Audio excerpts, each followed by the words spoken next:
Hello, everyone. Hope everyone's doing well.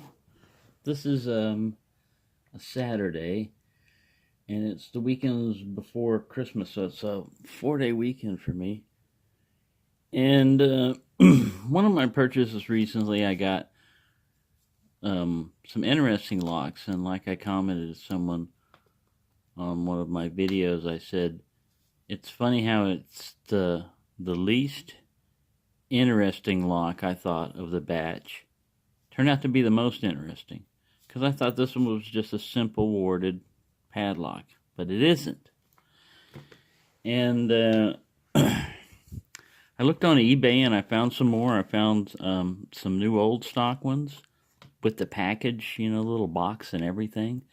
I also watched a over hour-long video given by a 16-year-old Chinese I'm not going to say kid because he was very mature. It was his first presentation, and he'd been picking locks since he was 10 years old.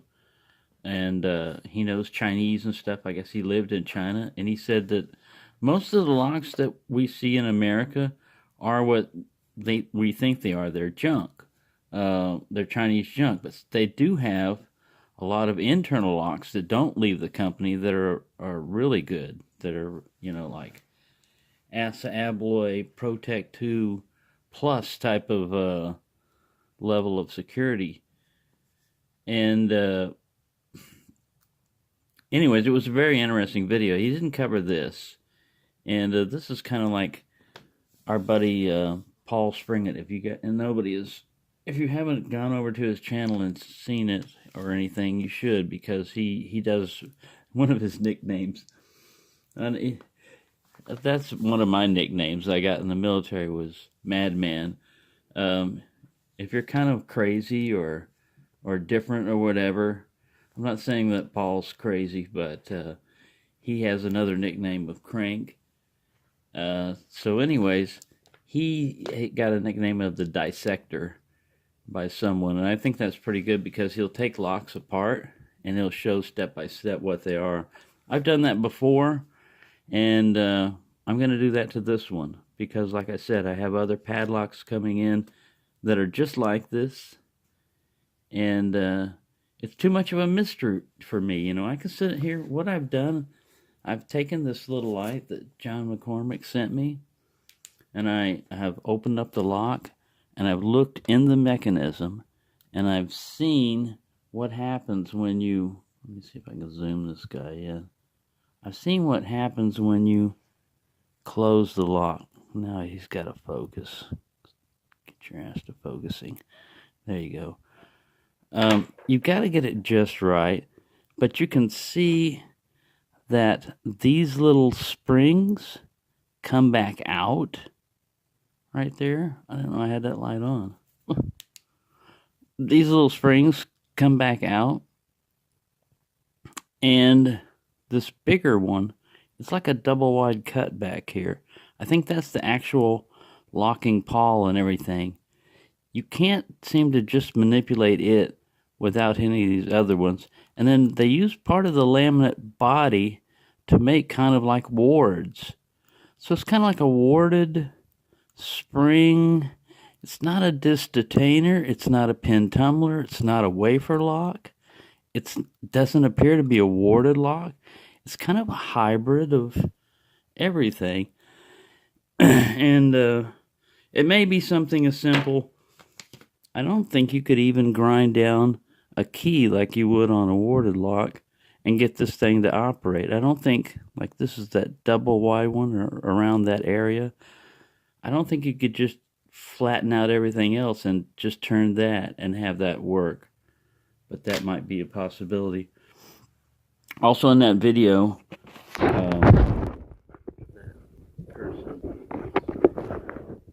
person said that the reason why you get a lot of keys with the Chinese locks, I thought it was because they had a lot of people. So you could give it out to all your family members. But it's because the lock companies make up locks, and there's non-standardized. So they make them up, and then a lot of them make up their crap, and then they they vanish, you know, so you couldn't get it from the manufacturer if you wanted to. He said that none of the locksmiths over there carry any. You couldn't get a duplicate if you wanted to because they carry no blanks. So he said all the locksmith's job really is over there to do is to get you into your house and to replace your lock with another one. They never, they never. That's why you get that many keys. But anyways, that's very interesting. So that's what I'm gonna do. There's only 4 rivets here holding me, keeping me away. I'm gonna go from the bottom out. I like the way they got the little radiating symbol from their diamond and everything. So they took a little time. I'm going to try not to butcher this as much as possible, but those rivet heads got to go. You could do it probably either way, but I'm going to do it the bottom way, from the bottom out. So I got a bench grinder. And so that's it for this segment. I'm going to put them up in segments. I'll probably edit it together and try to keep the videos from being too long. Probably about like 10 minutes or so total. So this one will be like the intro, and then I'm going to start grinding, and we're going to start pulling things apart, finding out what's happening. What's up with this lock? Because curiosity has gotten me over patience, man. I could take my time and try to figure it out and research further, but I've got more coming in. It's a bench grinder. It didn't cost me a ton of money for this lock either, so there you go. That's what's going to happen. Stand by. Please stand by. Technical difficulties. Alright. It took a little bit longer to get into it than I thought. I had to grind the crap out of it. If Paul is the dissector, I'm the butcher. Although there's another guy called the lock butcher that does locks. I don't really have that name, but that's more my method, is grind the crap out of it till it cooperates. I pried this plate off in the bedroom because I thought I was going to have a problem with it. Went and got another screwdriver. Unfortunately, I found this little end cap here. See, that's all it is. And then in here, I locked it again. And without this plate, I tried to turn it. And I got it unlocked, but I mean, it'll lock and unlock. But without that plate, you'll trap the key in there, and that kind of like warding. Let me get this. See if we can figure this thing out here. So see, these are different. They're using the laminate build-up to hold these springs up here. That's what the key pushes against, and these act as wards, blocking any other key that doesn't have the right spacing from getting in there. I don't know if it's depth controlled, because you should just have an equal number of cuts, but you see one of them, these guys down here are smaller cuts than the higher ones. If you put it in there and kind of line it up, let me get this thing to focus. We're zoomed in, that's why it's kind of odd.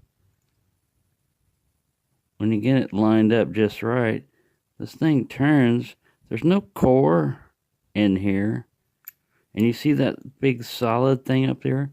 That, I believe, is the actuator. So I was going to lock it and unlock it again. See these flat bars down here?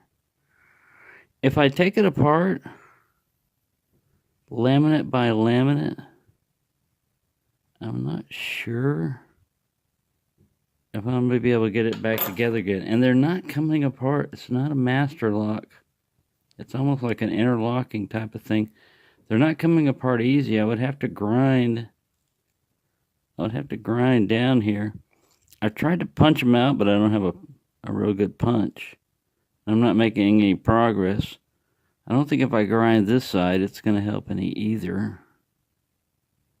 And there's no pawl in here. All the action is going in on the shackle. The little spring for the shackle shot out somewhere.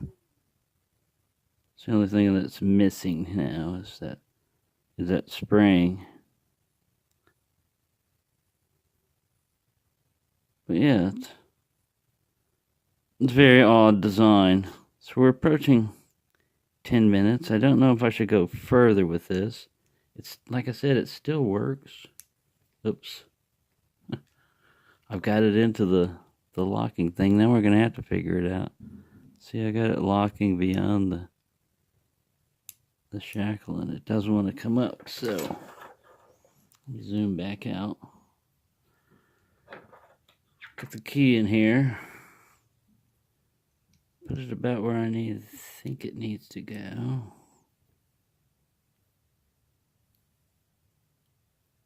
Turn. The only thing is I'm going to have to pull on the shackle too. It's going to be hard to do. Hey, we're in space. We're in a tumble. Stop! Firing retro rockets. Alright. Let's go to focus. Look, we're over here, not over there. Strange. Like I said, it's a very strange lock. See all those little springs and how this lines up with them? In certain ways. And then the only thing you have to manipulate is you have this guy to help center your key. You know, to make sure it's aligned right. And then when you get it in there, it pushes down on one of these little springs. I can't get it right now. There we go. That should be doing it. If I can get this shackle to come back up, then we can see again. Last time I did this, the key got stuck.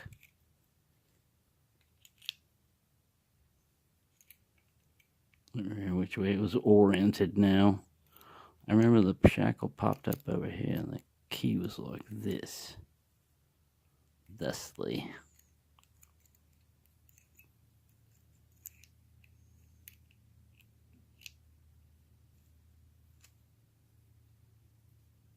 Those laminates. Sorry, I was getting drawn out here. I don't know how to get it back open again. It's in an intermediate stage. I guess it was a good stopping point. To be continued. But yeah, that's just to prove it's not a warded padlock. It's something different. I've never seen something like this in a warded padlock. And it's not really, those are not really like sliders. Let me get it.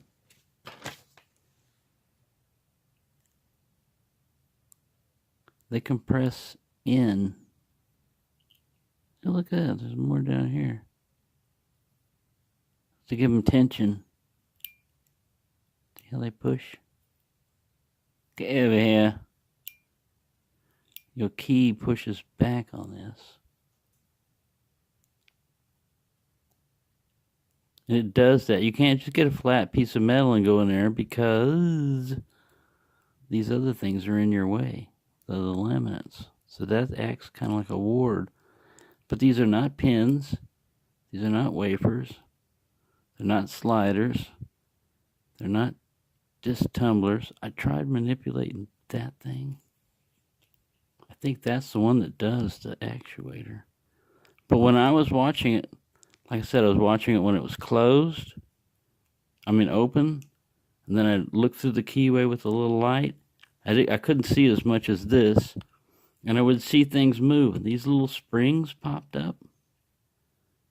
And that double wide one popped up. So anyways, there you go. I'm going to figure it out. This is getting too long. But the mystery continues.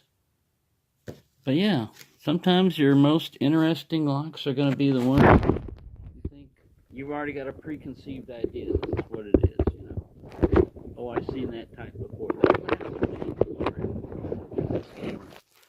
That's what happened to me. As soon as I saw the laminated part, made in China, this dimple here, the key threw me off a little bit, but I've seen warded locks where they try to imitate a regular key, you know, so I thought that was still possible. But then when I looked at it, I went, wow, that's different.